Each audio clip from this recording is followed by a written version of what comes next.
Welcome back, everyone.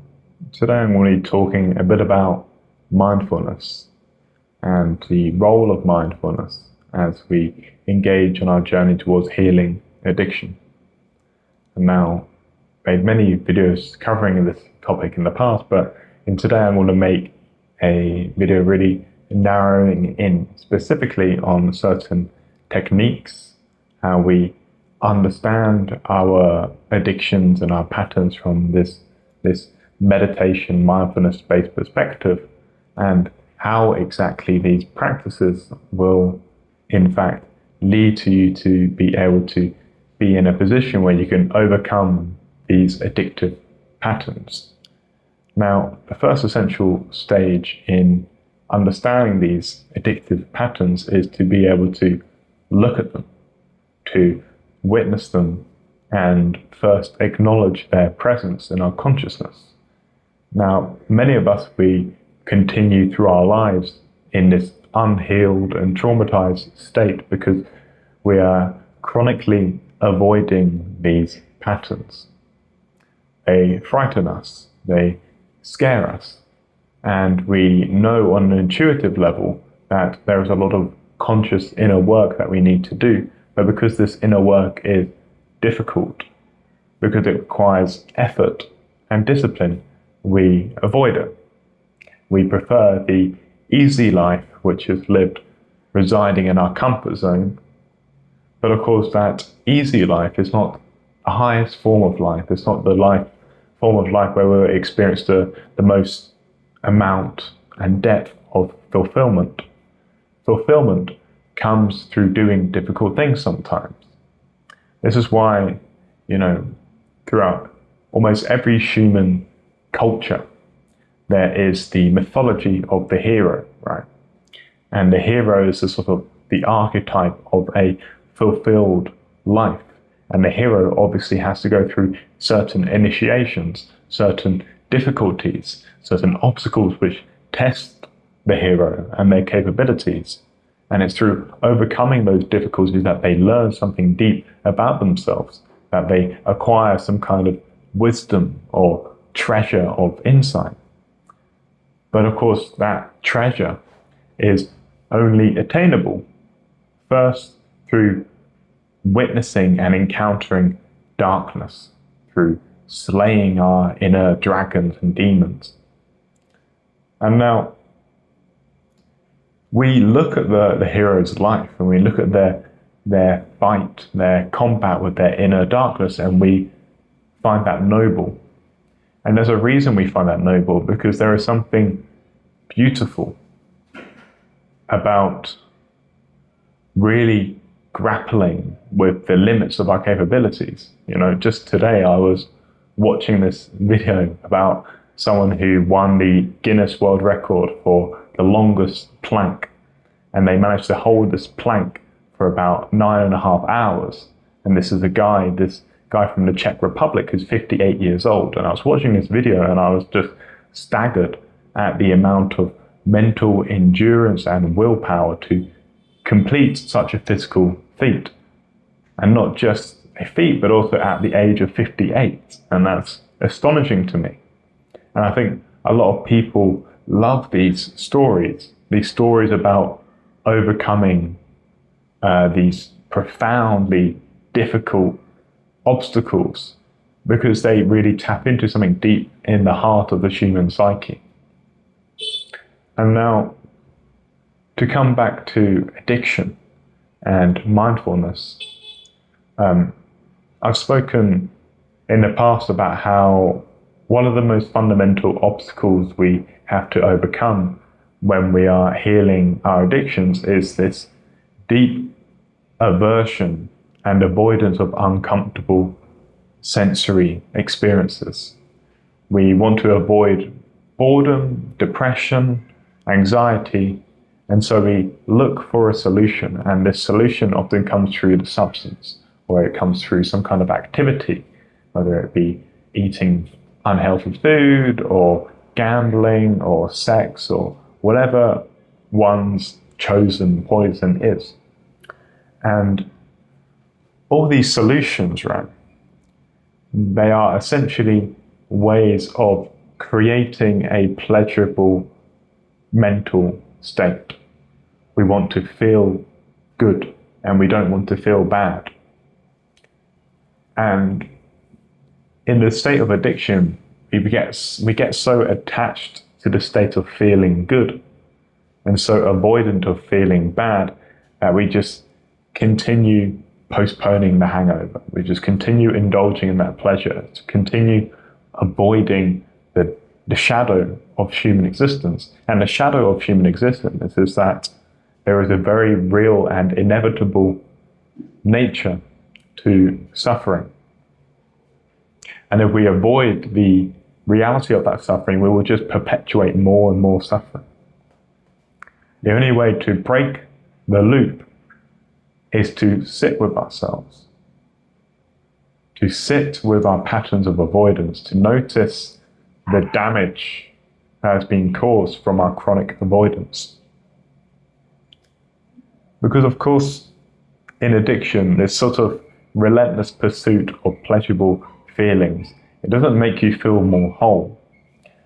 What we're trying to look for is a form of inner transcendence. We want to attain some kind of permanent bliss, this permanent state of feeling good. But this permanent state of feeling good will never be attained through these external means. And when we attach our happiness to these external means, we become prisoners to them.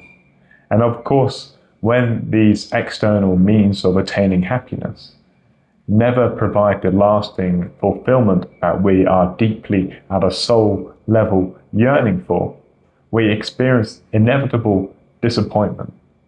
We experience a profound dissatisfaction. You know, when we look back at our addictions and stuff, we remember this feeling upon like the first few times of getting high or something, that it felt great. It gave us what we felt like we needed and we wanted.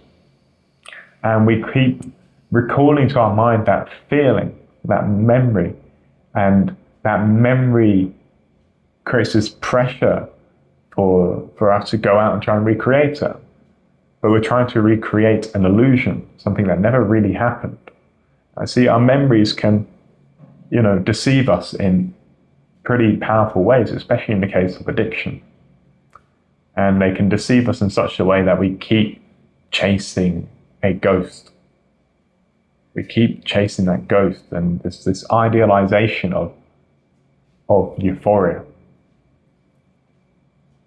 And maybe for a fleeting moment you will have that.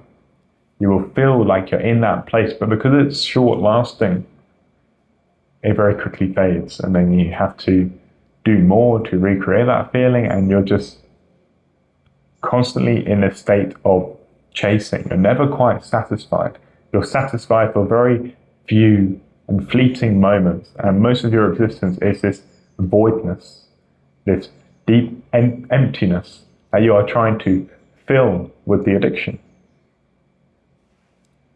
So what do we do with this? What do we do with that deep inner voidness, that deep emptiness that defines the conscious existence of the addict? The ultimate journey is first acknowledging the emptiness, first acknowledging the pathological ways you are trying to heal and medicate that emptiness. We're trying to heal ourselves by indulging in the addictions and stuff. We're trying to feel some form of contentment, but we have to understand that the way we are trying to heal ourselves is in fact poisoning ourselves. It's not healing ourselves completely. So then the addict has to acknowledge the way in which they are poisoning themselves. And then they have to process internally how to find other ways of healing themselves, and ways of genuinely healing themselves, not just in a short-term, fleeting, dopamine fix kind of way, but actually getting to the root of their problems, their root of their grievances with life, the trauma that they're trying to plaster over by indulging their senses in fleeting pleasure. And all of this sort of stuff is the domain of what's known as shadow work. And shadow work, of course, is a Jungian concept from psychoanalysis, depth psychology. It's this process of bringing to the foreground of the mind all the repressed and ignored and avoided aspects of the psyche. Addiction, of course, it grows in unconsciousness. When we're unconscious of the deep causes of our behavior, of the deep traumas that are stored in our body, addiction arises as this sort of this loop, this behavioral and psychological loop that we can engage in order to give ourselves something to do, you know. I think particularly in my experience of addiction, addiction was a way for me to avoid confronting the isolation, the loneliness that I had, the deep lack of meaning, the lack of real social support that I had at one point in my life.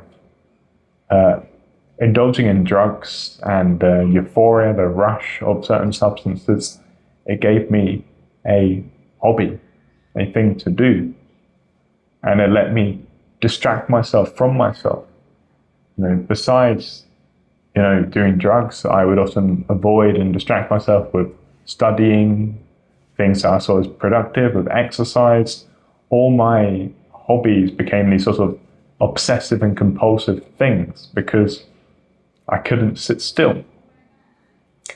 Because when we sit still and we engage in that mindful, contemplative activity of sitting with ourselves and sitting with existence, it's at that point where all the uncomfortable feelings start to arise. And now, often we instinctively avoid all those uncomfortable feelings by going out and doing something. Indeed, we live in a culture that glorifies that. We rush about and busy ourselves with endless to-do lists and all these sort of things to do to remain productive.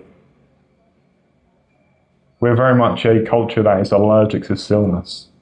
We don't see the value of stillness, in fact, because it's not economically productive. But we need stillness in order to be healthy and whole. If we are not afforded stillness, then we grow neurotic. We grow constantly agitated, constantly restless, constantly unable to be comfortable with oneself. You know, I look around at the world today, I look in people's faces, and I do not see the signs of human consciousnesses who are truly content with themselves. And even I've lived in many different countries, even at a young age, and the patterns are very, you know, similar. And maybe this is just the state of human beings. This is the state of the human population, that most people are stressed, most people are agitated, most people are restless, most people have 1,000 different thoughts burdening and weighing themselves down in their mind. When they have 1,000 different thoughts and anxieties that are weighing themselves down in their mind, obviously they will, for a brief moment, want some kind of way of escaping from that. And perhaps that's why humans are so prone and vulnerable towards addiction, because they need some way of escaping from themselves, of escaping from reality. Because the reality that we have collectively created is one that reduces us to these worker cogs who have to constantly worry and stress about money and survival. And this sort of reality is not fun. It's not nourishing to people. It stresses people. So people want to escape. And this desire to escape is not a pathology of the person. It's perhaps their way of remedying and reacting in the best way they know how to a situation which is bad. You know? But yeah, we often have a tendency to place the burden of responsibility of the addiction solely on the person in the addiction. But if we take a more holistic and comprehensive view, yes, we understand that the addict does have a choice. They do have a role. but they are also responding to a certain situation. Their addiction is a choice of self-medicating their consciousness.